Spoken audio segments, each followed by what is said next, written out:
আমি এখন মাননীয় সংসদ সদস্য মাওলানা দেলোয়ার হোসেন সাইদি সাহেবকে বক্তব্য রাখার জন্য অনুরোধ জানাচ্ছি। নাহমাদুহু ওয়া নুসাল্লি আলা রাসূলিহিল কারীম ওয়া আলা আলিহি ওয়া আসহাবিহি আজমাইন। আউযু বিল্লাহি মিনাশ শাইতানির রাজীম। বিসমিল্লাহির রহমানির রহিম। মাননীয় স্পিকার, আপনি এই মহান সংসদের স্পিকার হিসেবে নির্বাচিত হয় আমরা জাতীয় সংসদের পক্ষ থেকে আপনাকে অন্তরের অন্তঃস্থল থেকে মোবারকবাদ জানাচ্ছি। মাননীয় স্পিকার, আমি আজ এই সংসদে দাঁড়িয়ে ওই মহান আল্লাহ পাকের প্রশংসায় সেজদা অবনত হচ্ছি, যিনি 1 অক্টোবরের ব্যালট যুদ্ধের মাধ্যমে সুদীর্ঘ 5 বছরের দুঃশাসন, সীমাহীন দুর্নীতি, ইসলাম বিরোধী কর্মকাণ্ড, দেশব্যাপী ভয়াবহ সন্ত্রাসের মোকাবেলায় 4 দলীয় ঐক্যজোটের মহা বিজয় দান করেছেন এবং যার ফলশ্রুতিতে আজকে আমরা এই মহান সংসদে দাঁড়িয়ে কথা বলার সুযোগ লাভ করেছি। মাননীয় স্পিকার, আপনার মাধ্যমে আমি আমার অন্তরের অন্তঃস্থল থেকে দেশবাসীকে ধন্যবাদ জানাই। বিশেষ করে আমার নির্বাচনী এলাকা পিরোজপুর, নাজিরপুর, ইন্দুরকানীবাসী ভাই বোনদের প্রতি কৃতজ্ঞতা জানাই, যাদের অক্লান্ত পরিশ্রমে এবং মূল্যবান ভোটের মাধ্যমে আমি নির্বাচিত হয়ে মহান সংসদের সদস্য হওয়ার সুযোগ লাভ করেছি।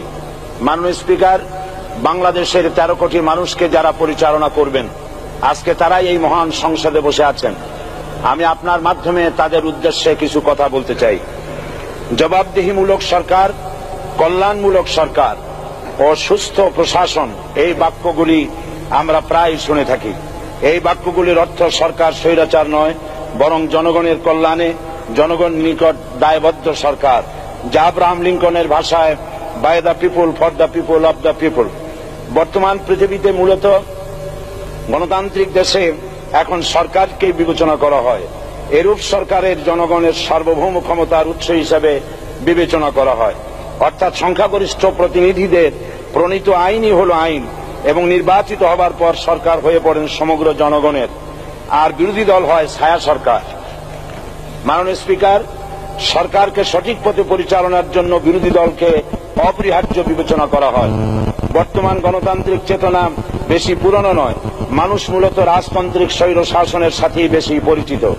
বস্তুত বর্তমান পৃথিবীতে গণতান্ত্রিক শাসন ব্যবস্থায় জবাবদিহিমূলক, কল্যাণমূলক, স্বচ্ছ প্রশাসনের যে কথাবার্তা আমরা শুনতে পাই, এর প্রথম উপস্থাপক হলেন বিশ্বনবী হযরত মুহাম্মদ রাসূলুল্লাহ সাল্লাল্লাহু আলাইহি ওয়াসাল্লাম। বর্তমান গণতান্ত্রিক ব্যবস্থাপনার সাথে ইসলামের মূল পার্থক্য হল সার্বভৌমত্বের ধারণা নিয়ে। ইসলামের দৃষ্টিতে সার্বভৌমত্বের মালিক জনগণ নয়, মালিক হলেন আল্লাহ রাব্বুল আলামিন। কিন্তু সরকার গঠন ও পরিচালনা জনগণের ইচ্ছার ভিত্তিতে হতে হবে। জনগণের ইচ্ছার বিরুদ্ধে ক্ষমতায় থাকার অধিকার ইসলামের স্বীকৃত নয়।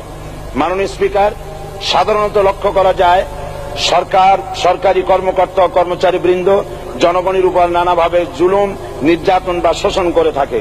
জনগণের খাদেম না হয়ে তারা হয়ে পড়েন জনগণের প্রভু। তারা জনগণের সম্পদকে তসরুপ করে।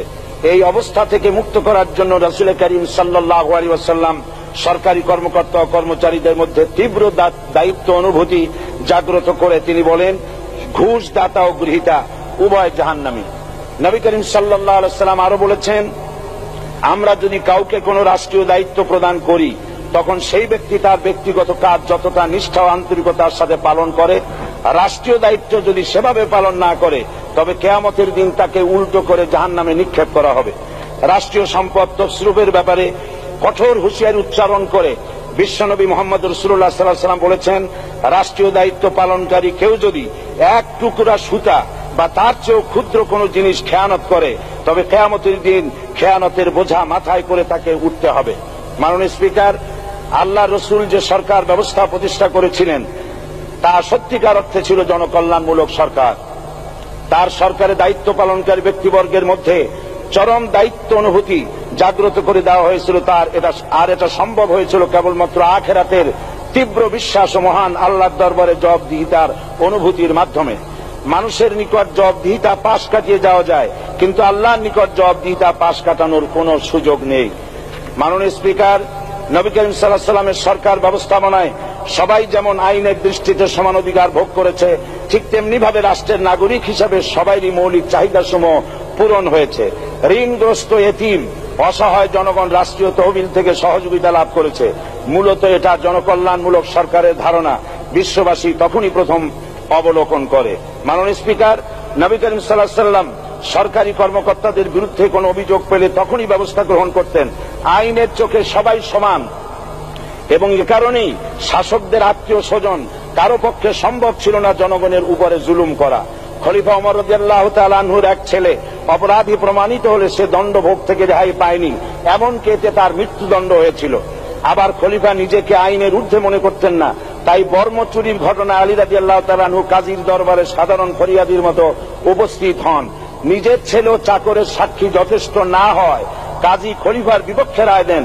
এখানে বিচার বিভাগ ছিল সম্পূর্ণ স্বাধীন এবং শাসন বিভাগের নিকট তার কোনো দায়বদ্ধতা ছিল না। মাননীয় স্পিকার, এসব হলো ইতিহাস।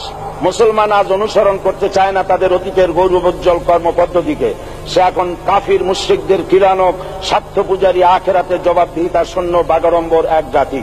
মাননীয় স্পিকার, যে জাতির এক পূর্বসূরি মাথায় আটার বোঝা বহন করে নিয়ে চললেন আর বলে গেলেন মানুষ কেন, ফোরাতের কূলে যদি একটি কুকুরও না খেয়ে মারা যায় তবে এই ওমর রাদিয়াল্লাহু তাআলা আনহুকে কিয়ামতের দিন আল্লাহর দরবারে জবাবদিহি করতে হবে। আর আজ সেই জাতির দায়িত্বশীলরা জনগণকে অভুক্ত রেখে তাদের মুখের গ্রাসে ভাগ বসায়। জনগণ তাদের নিকট উপস্থিত হলে মনে হয় যেন গোলাম প্রভুর দরবারে উপস্থিত হয়েছে, আর অহেতুক উৎকোচ দাবি করে তাদের উপর জুলুম করছে। আর আল্লাহ পাক জালিমকে কখনোই পছন্দ করেন না। মাননীয় স্পিকার, আমি দৃঢ়ভাবে আশা করি এই অবস্থা কাটিয়ে উঠে আমরা রাসূল করিম সাল্লাল্লাহু আলাইহি সাল্লাম কর্তৃক প্রদর্শিত রাষ্ট্র ব্যবস্থার অনুসরণ করে একটি সুখী সমৃদ্ধশালী আধুনিক ইসলামী রাষ্ট্র পরিণত করে বাংলার প্রিয় জন্মভূমি বাংলাদেশকে আজ গোটা বিশ্বব্যাপী শোষণ, নির্যাতনা, হানাহানি, অশান্তির মধ্যে, তাই আজ পৃথিবীর অধীর আগ্রহে অপেক্ষা করছে ইসলামের আলোকে এমন এক রাষ্ট্র ব্যবস্থার যেখানে দায়িত্বশীলরা আল্লাহ তাআলার কাছে জবাবদিহিতার পাশাপাশি জনগণ নিকটও জবাবদিহি করতে বাধ্য হবে। মাননীয় স্পিকার, অনেক ত্যাগ ও তিতিক্ষার রক্তের বিনিময়ে গড়ে উঠেছে আমাদের গণতান্ত্রিক প্রতিষ্ঠান এই জাতীয় সংসদ। এই সংসদের সম্মান রক্ষা করার দায়িত্ব আমাদের সবার। গণতান্ত্রিক চর্চা, গণতন্ত্র প্রতিষ্ঠার স্বার্থে আমি আজ প্রধান বিরোধী দল আওয়ামী লীগকে সকল হিংসা, বিদ্বেষ ও পরাজয়ের গ্লানি ভুলে গিয়ে সংসদে যোগদানের উদাত্ত আহ্বান জানাচ্ছি। পরিশেষে আমি আপনার মতো সর্বজন শ্রদ্ধ একজন মার্জিত ও সুশিক্ষিত ব্যক্তিকে এই মহান সংসদের স্পিকার হিসাবে লাভ করে আমরা আনন্দিত হয়েছি। আমাদের সংবিধানের সংরক্ষণ, সমর্থন ও নিরাপত্তা বিধান এবং আপনার অভিভাবক সুলভ নিরপেক্ষ আচরণ ও সংসদকে ধন্য করবে বলে আমরা বিশ্বাস করি। আপনাকে ধন্যবাদ। আসসালামু আলাইকুম ওয়া রাহমাতুল্লাহ। মাননীয় সদস্য মাওলানা দেলোয়ার হোসেন সাঈদী সাহেবকে আপনার তথ্যপূর্ণ ইসলামিক মূল্যবোধ সহ মূল্যবান বক্তব্যের জন্য ধন্যবাদ।